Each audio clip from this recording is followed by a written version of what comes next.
Tonight, outrage from right-wing groups and Trump-aligned Republicans after federal agents searched the former president's Mar-a-Lago residence in Florida. So I think every Republican believes that the FBI, when it comes to Trump and other organizations, have lost their mind. Some of Trump's online supporters going as far as threatening to wage a civil war, while elected officials are promising revenge on the Department of Justice and FBI. Republican Arizona Representative Paul Gosar tweeting that he will support a complete dismantling and elimination of the FBI, an agency headed by a Trump appointee, Christopher Wray. House Republican leader Kevin McCarthy adding that, quote, when Republicans take back the House, we'll conduct immediate oversight of the Justice Department. The strong reaction from Trump allies coming after FBI agents executed a court-authorized search warrant at the former president's private residence. Trump, who wasn't present during the raid, claiming the agents broke into his safe. To have a warrant, you need justification, and that says that no one is above the law. Sources tell ABC News the unprecedented raid was part of an investigation into Trump's alleged mishandling of classified documents. But some legal and national security experts think the investigation might be broader. I would be surprised if at the end of the day we learn this was simply an effort by the FBI to retrieve records. There probably is something much more significant there. Trump seen in New York Monday ignoring shouted questions, but in a statement calling the raid a political assault. Some of the online rhetoric approaching levels not seen since the January 6th Capitol attack. We are seeing mainstream public figures in the media and in elected office who are mimicking some of the language on these extremist forums, and they are throwing fuel on a raging fire. And we're told President Biden and the White House had no prior knowledge of this authorized search and that this wasn't the first time federal agents visited Trump's home. In Washington, Faith Abube, ABC News. Here's the other requirement. Be willing to use deadly force if necessary. Joining me now is Kentucky Congressman Thomas Massie of the Judiciary Committee. Congressman, the press is trying to spin this. The Biden administration's narrative is horrible. This has completely backfired on them this week. But I get the sense that this is just the beginning of what we're going to see with this agency being turned against the American people. Yeah, and not just this agency.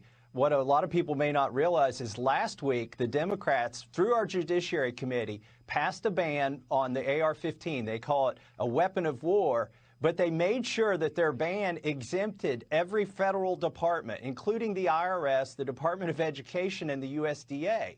So you got to put that in the context of now this week, tomorrow, we're going to be voting to add 87,000 IRS agents to the rolls. And then taken with this website, and like you showed, look, they got caught. They had this on their website. I went and looked at the Internet Archives. They put it up since Biden became president, that you must be willing to do deadly force, to exert deadly force. And they just took it down yesterday because they got caught recruiting that way. And by the way, Laura, I've talked to people who spent their life in law enforcement. They said this is the last thing you would put in a job posting. You get the wrong kind of people. If you say you want to kill people, join us. I mean, the Border Patrol can't even use deadly force pretty much, right? So Border Patrol, no, but the IRS, yes. That's a twisted world we're living in. Now, the new ATF director actually sat down with CNN today. Watch this. He sat down with CNN to discuss the litany of threats his agents are trying to counter from coast to coast, including a rise in violent domestic extremism. I think the first thing we need to do is to be honest about the fact that we have a problem. But I will tell you, it's gotten more bold, more brazen, and more violent. Your response to that, we apparently have a massive domestic terror problem in the United States, and they all just happen to be Trump supporters. Congressman. Yeah, we've asked the DOJ about this. The DHS actually put out a bulletin that said that if you do certain things, like you deny things about the vaccine, that you may be a violent domestic terrorist, or, it's crazy. Maybe you grow your own food. Now you're going to be labeled as such. It's crazy what can put you on this list, and I think it's dangerous. Well, it's time to defund the agencies that are targeting the American people. That's what we're going to be expecting of Congress when Republicans take over. Congressman, you've been a beacon. Thank you. What? Don't mind me. Just getting ready for my IRS audit. I know this is about to come. Listen, I'm just like you. I've seen what happened to Trump. Yeah, it's go time. Everybody knows exactly what I'm talking about. The Democrat Nazis have gone too far. Just look at what they've said in the Senate in the past. Look at all the ammunition the IRS is buying up. Look at the new classification they come out with the MBEs. I fit that description quite nicely. Yeah, if you followed me on my other account, follow me on this one as well. Don't let them shut me up. Every time I come across one of you who have lost your account due to the Democrat Nazis on the Democrat Nazi app, I follow you. So the FBI raided Trump's house in Mar-a-Lago, huh? What are you gonna do when the government comes knocking on your door asking for your guns, people? I know us here in the South, we ain't gonna back down. Hell no, hell no, hell no. Please come and try. You might get a surprise on what you see. But it's time to band together, Americans, because shit's about to get nasty. Just a matter of when. I got a feeling it's gonna be real soon. But I'll be the first to tell you I'll stand up and fight for any one of my Americans. Love y'all. Be strong. Let's get it. Good morning, TikTok. Nothing funny about this post. HR 4350 is a bill in the House that they have already passed. It lets the Democrats put Biden as a dictator over military and everything, which means Biden will go into martial law.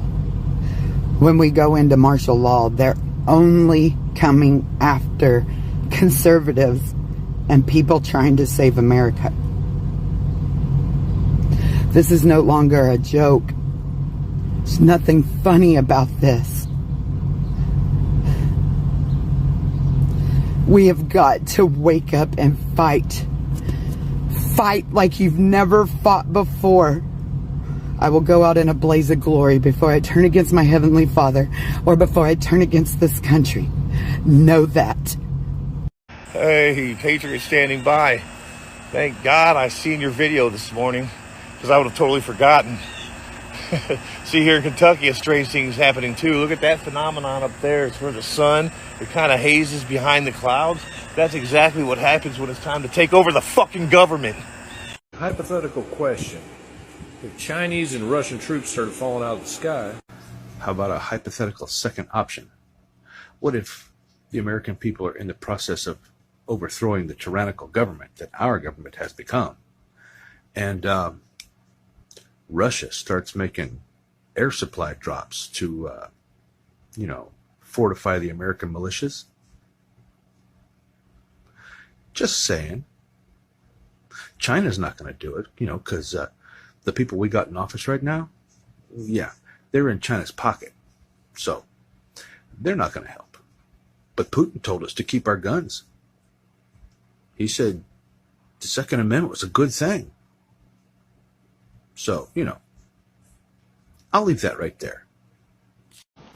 Sorry, kid. Fuck all you fake ass motherfucking politicians and all you fucking bullshit. What? As far as I'm concerned, it's a wild, wild west, motherfuckers. Let's get it on. Y'all know what? I'm almost 62 years old, and I admit that I've thought about different ways I might die throughout my life. Different scenarios, different diseases, different things. But there's one thing that I can assure you never crossed my mind, and that is that I might die engaged in some sort of battle with my fellow man. Never gave it any thought till now.